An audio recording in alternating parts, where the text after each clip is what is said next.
తెలంగాణ మంత్రుల ఢిల్లీ పర్యటనను బీఆర్ఎస్ విమర్శించడంపై మంత్రి పొన్నం స్పందించారు. జాతీయ పార్టీగా అధిష్టానం పిలిస్తే ఎప్పుడైనా ఢిల్లీ వస్తామని అన్నారాయన. తెలంగాణ ప్రజల ఆత్మగౌరవానికి భంగం కలగకుండా పరిపాలన చేస్తున్నామని చెప్పారు.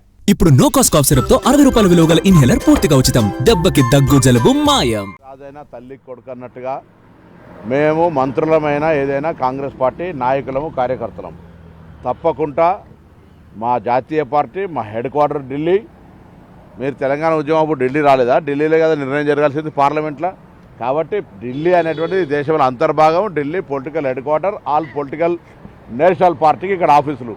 మీరు కూడా కదా గతంలో ఆఫీస్కి పార్టీ స్థలం తీసుకున్నారు ఢిల్లీలో. మీరు రీజనల్ పార్టీ అనేది ఢిల్లీలో ఆఫీస్ ఎందుకు మీకు? కాబట్టి ఇవన్నీ అర్థరహిత. మహారాష్ట్రకు పోయినరు, మీరు మహారాష్ట్రలో ఏం పని మీకు? కాబట్టి తెలంగాణ ప్రాంతీయ పార్టీగా మీ పరిధి వేరు, కాంగ్రెస్ పార్టీగా జాతీయ పార్టీ పరిధి వేరు.